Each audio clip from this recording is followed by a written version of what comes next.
Assalamualaikum warahmatullahi wabarakatuh. Bismillahirrahmanirrahim. Alhamdulillahirabbil alamin wa bihi nasta'in wa ala umuri dunya waddin.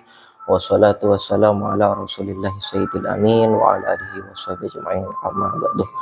Yang pertama-tama, marilah kita panjatkan puja puji syukur atas kehadiran Allah Subhanahu wa taala yang telah memberi nikmat hidup kepada kita semua di dunia ini. Salawat dan salam semoga tetap tercurahkan keharibaan baginda Nabi kita, yakni Nabi Muhammad Sallallahu Alaihi Wasallam. Langsung saja sekarang tentang menerangkan tata cara di dalam bersesuci. Lebih-lebih di dalam kita melaksanakan sholat 5 waktu. Di antaranya apa? Kalau mau sholat itu, kalau mau sah, di antara syaratnya yaitu harus tahu tentang tata cara berwudu yang benar. Maka dari itu Al-Fakir saya sendiri insya Allah akan membahas sedikit gimana tata cara berwudu dengan yang benar. Mungkin langsung saja masuk ke keterangan. Sebelum itu saya pernah melihat bahwasanya Kanjeng Nabi Muhammad itu pernah bersabda yang berbunyi, qala Rasulullah sallallahu alaihi wasallam, Nabi Muhammad sallallahu alaihi wasallam bersabda, man tawaddoa wa ahsanal wudu, barang siapa yang berwudu, wa ahsanal wudu'ah, dan memperbagus wudunya, kharajat khotoyahu, maka kekeliruan akan keluar min abdihi darinya, hatta takhrujah min tahta atfarihi, sehingga keluar dari bawah kukunya. Selain itu juga bisa menghilangkan kekeliruan dan membersihkan hati kita, badan kita dari sesuatu yang tidak pantas. Itu. Langsung saja tentang cara berwudu. Bersuci adalah merupakan sesuatu yang wajib dilakukan oleh orang yang hadas ketika hendak melakukan sholat. Seorang yang bersuci diperintahkan agar menyempurnakan wudu atau mandinya sesuai dengan tuntunan Rasulullah Shallallahu Alaihi Wasallam. Dalam satu riwayat dikisahkan oleh Abu Hurairah pernah melihat Rasulullah SAW bersabda, yakni apa? Sempurnakanlah wudu kalian.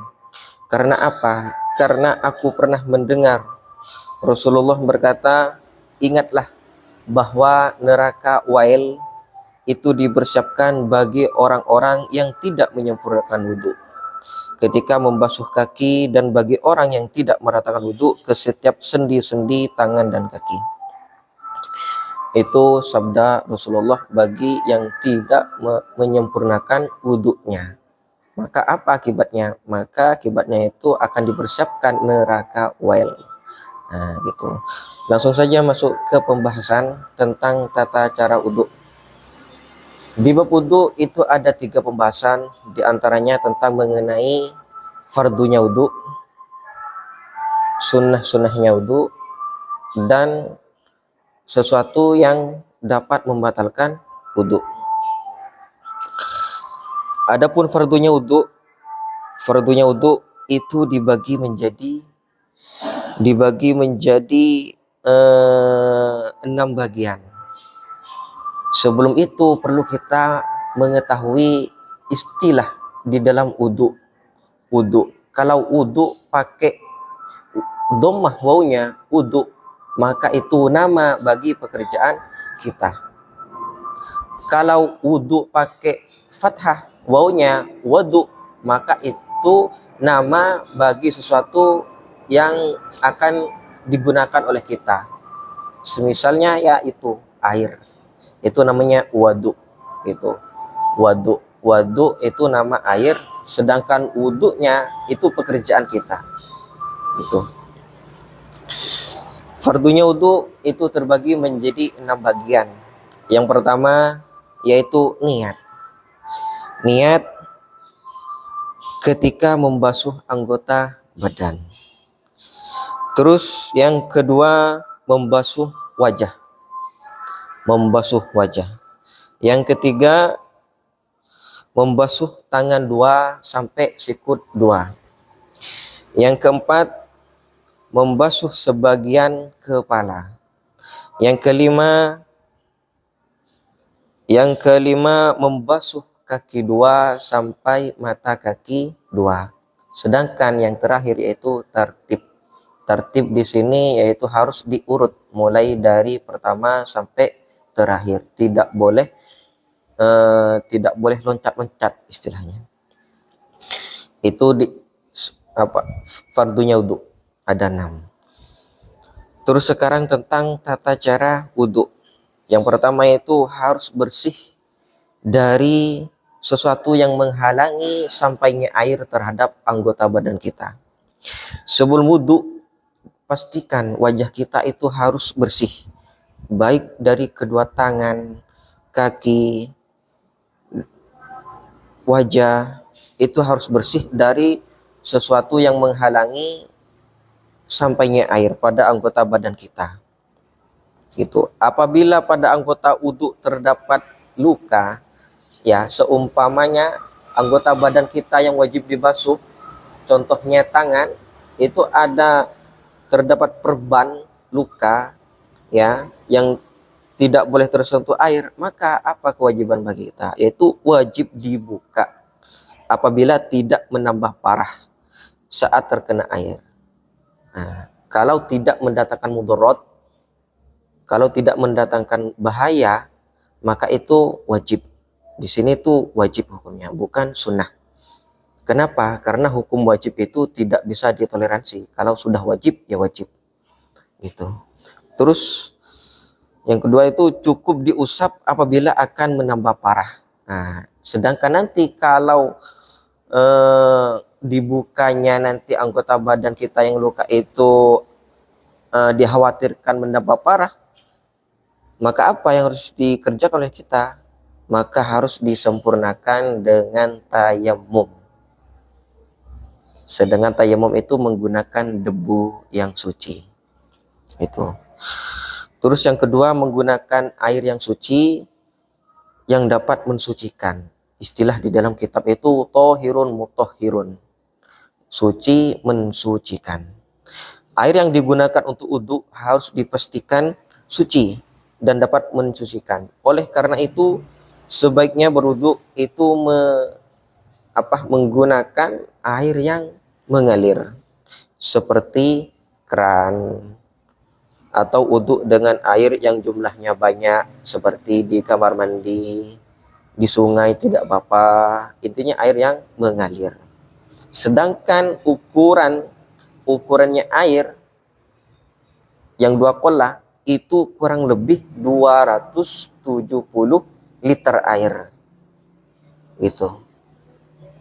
Sedangkan secukupnya kalau dibuat wudhu itu sebanyak 600 liter. 600 liter air. Ya sama kayak air tanggung. Itu kurang lebih 600 liter. Sebaiknya ukuran air yang digunakan dalam wudhu adalah 1 mud. Nah, itu 1 mud. Kalau di kitab itu istilahnya itu 1 mud. 1 mud itu banyaknya itu 600 liter atau 600 mililiter seperti yang dilakukan oleh Rasulullah. Terus selanjutnya yaitu tata cara bersiwak. Ya, sebisa mungkin sebelum memulai wudhu kita itu dianjurkan di antara kesunahannya berwudhu yaitu bersiwak. Ya, bersiwak karena itu memang dianjurkan oleh Rasulullah SAW. Sebelum bersiwak itu sebisanya siwaknya itu dibasahi dulu baru siwak.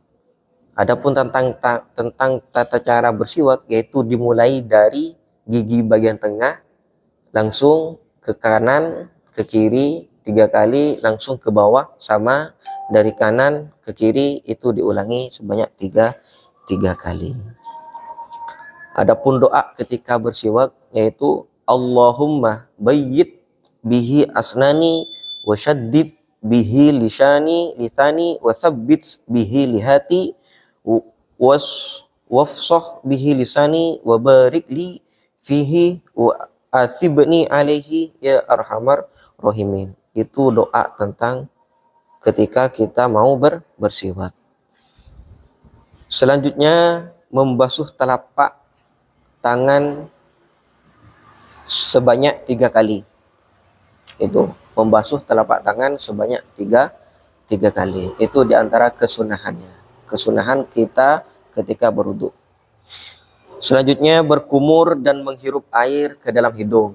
Sebelum berwudu, ketika sudah bersiwak, kita itu dianjurkan untuk berkumur dan menghirup air ke dalam hidung.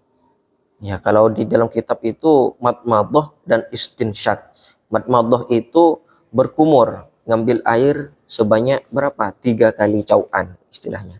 3 kali cauan pertama, terus dibuang lagi, ambil lagi, yang kedua dibuang lagi, ambil yang ketiga, dibuang lagi. Itu berkumur. Sama dengan istinsyak, menghirup air ke dalam hidung, sama 3 kali sebanyak 3 kali. Selanjutnya mengeluarkan air ke dalam hidung. Nah, itu sudah masuk ke istinsyak. Selanjutnya langsung ke niatnya. Niat ketika kita mau berwudu. Niatnya apa? Yaitu nawaitul wudu'a li raf'il hadasil asghari fardhalillahi ta'ala. Itu kalau hadas kecil. Sedangkan hadas besar, niatnya apa? Yaitu nawaitul wudu'a li raf'il hadasil akbari fardhalillahi ta'ala. Sedangkan doa bagi orang yang daimul hadas. Orang daimul hadas itu siapa sih? Orang yang setiap menitnya itu mau mengeluarkan najis. Contohnya seperti beser ya. Beser, kalau sering kencing itu tidak khusyuk. Nah, itu disebut dengan orang yang daimul hadas. Daimul hadas itu orang yang selalu mempunyai hadas. Doanya tersebut itu apa? Yaitu nawaitul wudu'a listibahati fardis sholati fardhalillahi ta'ala. Itu sudah. Setelah itu sudah langsung mengerjakan terhadap apa-apa yang harus dikerjakan ketika berwudu. Di antaranya yang pertama itu niat. Yang tadi itu niat. Nawaitul wudu'a li raf'il hadasil asghari fardhalillahi ta'ala. Niat ketika membasuh sebagian wajah. Ambil air, niat langsung membasuh wajah sebanyak 3 kali. Dan terus tidak ada pemisah basuhan antara anggota wudu dengan pekerjaan lain. Dengan artian tidak ada sesuatu yang menghalangi sampainya air terhadap semua anggota badan yang wajib kita basuh.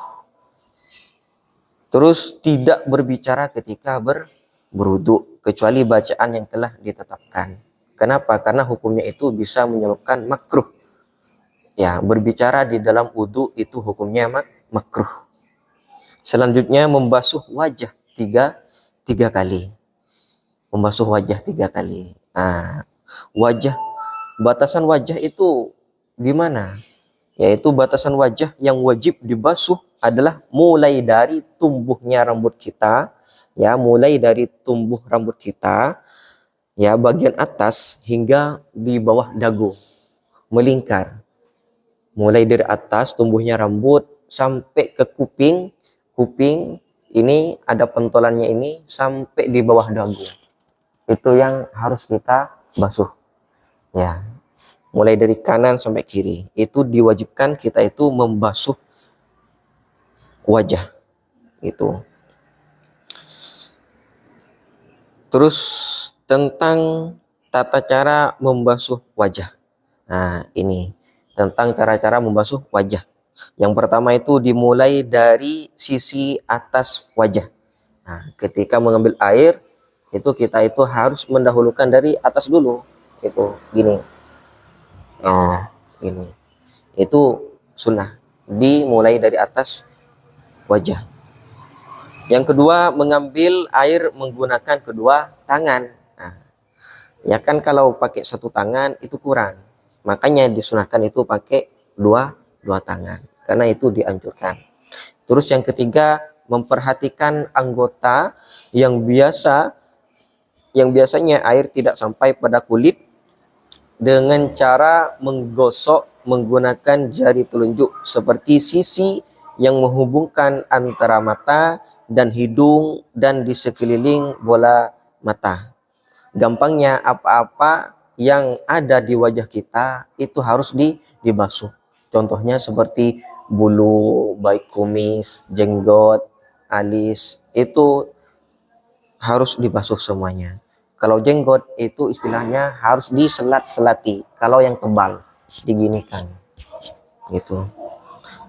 Terus yang nomor 4, mengusap dua telinga dengan air bekas basuhan wajah. Mengusap dua telinga dengan air. Nah, ambil air itu diusap. Gimana tata caranya? Yaitu jari telunjuk dimasukkan ke kuping, terus ibu jari itu berada di belakangnya telinga. Nah, itu diputar diginikan sebanyak 3 kali. Itu ketika kita mau mengusap dua telinga. Yang kelima, membasuh wajah melebihi batas wajah. Istilahnya itu itolatul ghurrati.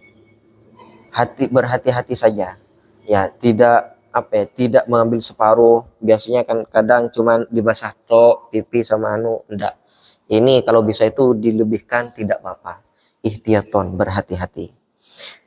Terus yang keenam, membasuh bulu-bulu yang berada di wajah seperti jenggot. Itu. Seperti jenggot, kumis, alis, itu harus dibasuh. Sedangkan doa ketika membasuh wajah yaitu apa? Allahumma bayyid wajhi binurika yauma tubayyidu wujuha awliyaika wala tusawwid wajhi bidulumatika yauma tusawwidu wujuha a'daika. Itu tentang tata cara ketika kita membasuh wajah. Beda halnya ketika membasuh kedua tangan. Nah, ini sudah masuk ke pembahasan membasuh kedua tangan kita. Membasuh dua tangan sampai siku sebanyak 3 kali. Yang pertama itu apa? Dimulai dari telapak tangan. Nah, dimulai dari telapak tangan yang kanan, ya, yang kanan. Yang kanan baik menuangkan air sendiri atau meminta bantuan terhadap orang lain. Tapi bantuan di sini itu ketika kita itu sedang sakit parah istilahnya. Ya, kita itu tidak sanggup untuk berwudu sendiri, maka meminta tolong pada orang lain itu boleh. Itu. Terus yang kedua itu dimulai dari tangan yang sebelah kanan. Ya, sebelah kanan. Yang ketiga, menggosok anggota tangan yang dibasuh. Ya, diusap, diginikan.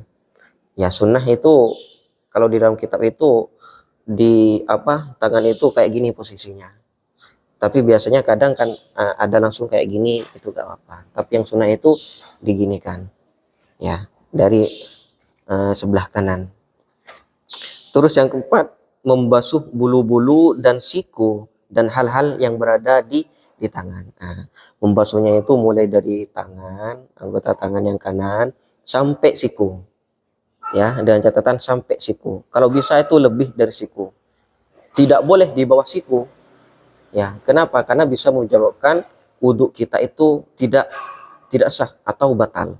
Gitu. Kalau di bawah siku, maka sunnahnya itu harus berada di siku atau di atasnya siku. Itu sunnahnya. Terus yang kelima itu tasbik. Tasbik itu apa? Yaitu menjaringkan jari-jari pada jari-jari yang lain. Istilahnya itu diselat-selati tangan kita. Diselat-selati. Ya. Terus yang ke-7, melebihkan basuhan sampai di atas siku. Itu. Melebihkan basuhan di atas siku. sampai sinilah istilahnya, ya. Terus yang kedelapan, menggerakkan benda-benda yang berada di anggota badan seperti cincin atau jam tangan. Nah, tadi kan kita itu dianjurkan untuk apa? Tasbih. Tasbih itu apa? Yaitu menggerak-gerakkan tangan. Ya, untuk apa? Untuk menyampaikan air terhadap anggota tangan yang sulit sampai. Contohnya kalau ada cincin itu sunnah digerak-gerakkan. Itu agar supaya apa? Agar air itu nyampe ke dalamnya. Maka itu dianjurkan untuk digerak-gerakkan. Itu terutama cincin, ya. Terus selanjutnya doa membasuh tangan. Doa membasuh tangan. Doanya apa? Itu Allahumma a'tini kitabi biyamini wadkhilnil jannatah bighairi hisab. Itu doa ketika membasuh tangan sebelah kanan. Sedangkan membasuh tangan yang kiri itu apa? Allahumma inni a'udzubika an tu'tiyani kitabi bishimali au min wara'i dhahri. Nah, itu doa ketika kita membasuh tangan sebelah kiri, ya, dengan catatan membasuh dari kanan, ya, jangan dimulai dari kiri, harus dari kanan dulu, ya, harus dibasuh dari tangan yang kanan. Nah, itu sekilas dari pembahasan membasuh tangan. Nah, terus kita lanjut tentang mengusap kepala. Nah, ini tentang tata cara mengusap kepala. Itu, mengusap kepala. Yang pertama itu apa? Membasahi tangan dengan air. Dibasahi aja. Ya, dibasahi. Ya, masah. Ya, dibasahi. Terus yang kedua, mengusap seluruh kepala atau rambut dengan cara meletakkan jari pelipis dan mempertemukan ujung jari telunjuk mulai dari bagian depan kepala hingga bagian belakang. Jika rambutnya panjang, dianjurkan mengembalikan lagi ke bagian depan. Nah, gampangnya gini. Kalau di dalam kitab itu disunahkan ibu jari-jari kita itu ketika mau mengusap kepala, itu ibu jari-jari kita itu harus dempetan. Nah, sedangkan ibu jempol itu berada di pelipis. Caranya gampangnya kayak gini. Sudah mengambil air, membasuh air tangan kita, terus kita ginikan. Nah, itu diputar ke belakang. Cara membasuhnya ke belakang sampai di akhir rambut, ya, sampai rambut bagian bawah. Itu dibasuh sebanyak 3 kali. Ambil lagi, dibasuh lagi 3 kali, itu kayak gitu. Kalau itu mempunyai rambut yang tipis. Sedangkan rambut yang tebal itu maka harus bagi kita itu mengembalikan lagi ke depan kayak gitu. Gini. Ya, yang pertama itu kan kayak gini. Itu semisal rambut yang tebal, ya. Yang tebal gini. Terus dikembalikan lagi ke depan gitu. Itu kalau mempunyai rambut yang tebal. Itu sunnahnya, ya. Kalau di kitab kayak gitu. Terus yang nomor 3, mengusap kedua telinga. Ya, mengusap kedua telinga. Ya, sama kayak gini, kayak tadi itu. Ya, bersamaan. Karena ibu jari itu berada di agak ke telinga gitu, agak ke telinga. Ya. Yang keempat yaitu muwalat. Ya, muwalat itu dengan artian harus cepat-cepat gitu, harus cepat-cepat di dalam membasuhnya. Sedangkan doanya ketika mengusap kepala itu apa? Allahumma washini birahmatika wa anzil alayya min barakatika wa adhillini tahta arsyika yauma la dhilla illa dhilluka. Allahumma harrim sya'ri wa basyari 'alan nari. Nah, itu tentang tata cara mengusap kepala. Tapi biasanya kalau kita enggak kan, cuman gini 3 kali nggak apa-apa istilahnya. Ya, tapi kalau di kitab itu dianjurkan seperti kayak gitu. Itu 3 kali. Terus sekarang tentang tata cara mengusap kedua telinga. Mengusap telinga. Yaitu apa? Dengan cara apa? Membasahi 2 telapak tangan, sama membasahi juga, membasahi 2 telapak tangan dengan air, ya. Kemudian memasukkan ujung jari telunjuk ke lubang telinga, ya. Ujung jari telunjuk ke lubang telinga, lalu menjalankan pada sela-sela telinga. Nah, di sela-selakan. Sela-sela ini, ya. Sedangkan ibu jari mengusap bagian belakang, gini berarti. Ya kayak tadi itu. Kayak yang sudah diterangkan di depan itu. Sedangkan ibu-ibu jari itu menyelat-nyelati sela-sela telinga. Itu sunnahnya. Terus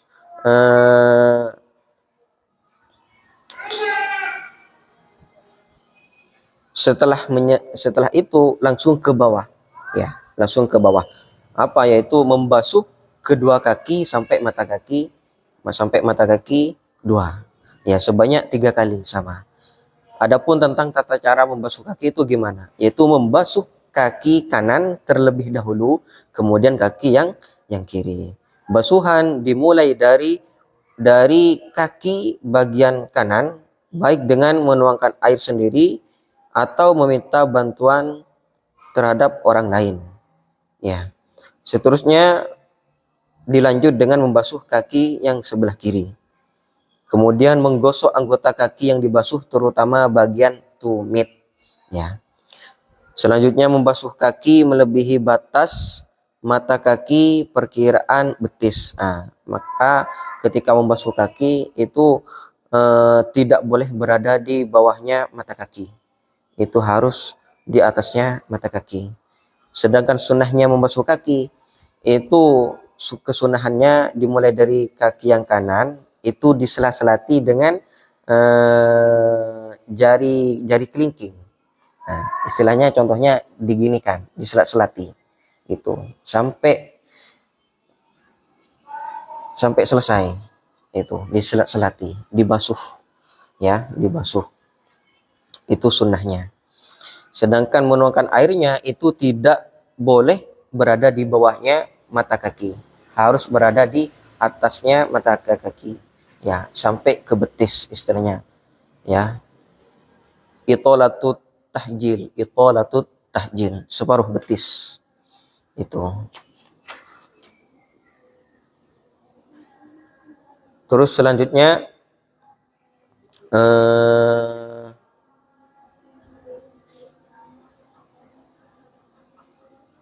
terakhir itu membaca doa, ya, membaca doa karena sudah selesai tentang tata cara berwudu. Itu kita itu dianjurkan berdoa, yaitu apa doanya? Asyhadu an la ilaha illallah wahdahu la syarikalah wa asyhadu anna Muhammadan abduhu wa rasuluhu. Allahumma ja'alni minat tawwabina waj'alni minal mutatahhirina waj'alni min ibadikas sholihin. Ya. Maka barang siapa, kata Kanjeng Nabi Muhammad bersabda, maka barang siapa berdoa, ya, berdoa setelah wudu doa ini, maka baginya akan dibukakan 8 pintu surga. 8 pintu surga, dan ia bisa masuk dari manapun bisa.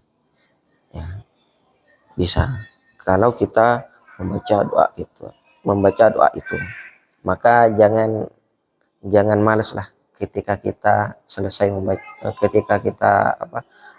selesai wudu, maka jangan malas untuk membaca doa itu, karena jaminannya itu akan dibukakan 8 pintu surga dan bisa masuk dari mana saja pun itu bisa.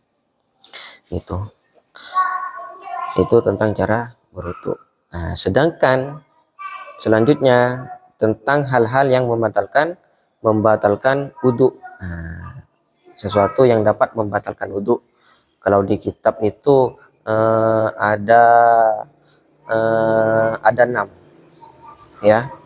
Yang kalau di kitab itu ada 6. Yang pertama itu ma kharajah minas sabila ini, yaitu sesuatu yang keluar dari jalan dua, baik dari dubur atau kubul, ya, baik dari belakang maupun yang depan. Itu yang najis istilahnya, yang bisa membatalkan wudhu, yaitu keluarnya sesuatu dari jalan kemaluan kita, ya, baik dari arah belakang atau arah depan, ya. Terus yang kedua itu menyentuh wanita yang bukan mahramnya.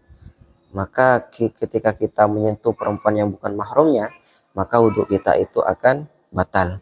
Maksudnya perempuan yang bukan mahramnya itu apa? Yaitu perempuan yang tidak boleh dinikahi, seperti ibu, nenek, bibi, saudara perempuan, ya, anak perempuan, saudara, dan lain sebagainya.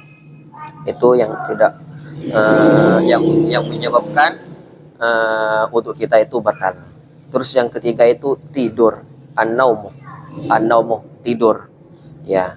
Tidur di sini itu ada dua bagian. Yang pertama, ada tidur yang membatalkan wudhu dan ada juga tidur yang tidak membatalkan wudhu. Sedangkan di sini itu menerangkan tentang tidur yang dapat membatalkan wudhu, ya. Istilahnya di dalam kitab itu mutamakin, ya, an-naumu mutamakin fil ardi. Maksudnya bokongnya itu menetapkan ke bumi. Dengan contohnya bersila, tapi di sebelah pinggir depannya itu tidak ada sesuatu penghalang. Kalau kayak di sini itu nyenden gitu ke tembok. Nah, kalau nyenden ke tembok itu batal, ya, itu batal. Sedangkan yang dimaksud dengan mutamakin itu bersila biasa kayak gini, ya, kayak gini, tidak sendenan, tidak miring ke kanan dan ke kiri, sekiranya bokong itu mengangkat, ya, mengangkat dari bumi, ya. Itu mutamakin, ya, tidur yang mutamakin gini. Contohnya itu gini, gini. Nah, itu tidak membatalkan terhadap wudhu kita. Itu kalau mutamakin. Beda halnya kalau tidak mutamakin, sendenan gitu. Kalau ngantuk sendenan, mau sholat tapi punya wudhu sendenan, nah, itu batal sudah. Itu. Makanya kita harus mengetahui itu tidur yang bagaimana yang dapat membatalkan ataupun yang tidak membatalkan terhadap wudhu kita. Gitu. Terus yang keempat itu menyentuh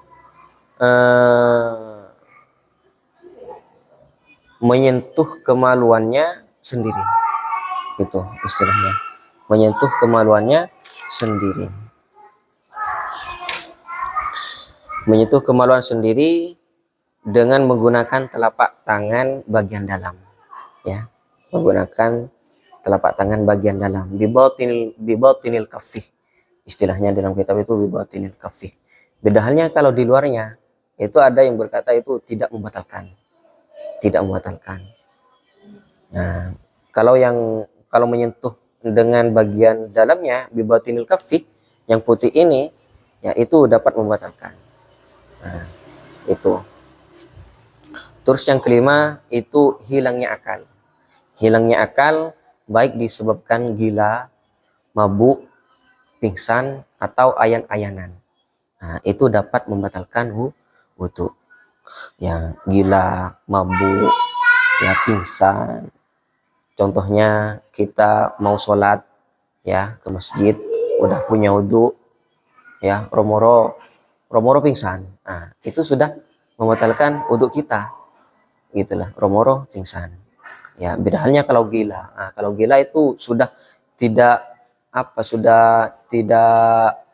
ya istilahnya, tidak ditaklid, dengan artian tidak didasari dengan furu' syariah. Kenapa? Karena sudah hilang akal sudah. Ya, mau gimana pun terserah dia karena sudah gila. Gitu. Bukan batal lagi sudah. Ya, bukan batal lagi sudah itu. Terus yang mabuk, mabuk contohnya kita mau ke masjid, terus ada teman kita seumpama ngajak buat kayak gitu, naudzubillah, makanya jangan sampai kayak gitu ya. Mabuk, itu dapat membatalkan wudhu kita, itulah. Meskipun kita itu dalam keadaan sadar, tapi kita itu mabuk-mabukan, ya, itu dapat membatalkan wudhu kita, ya.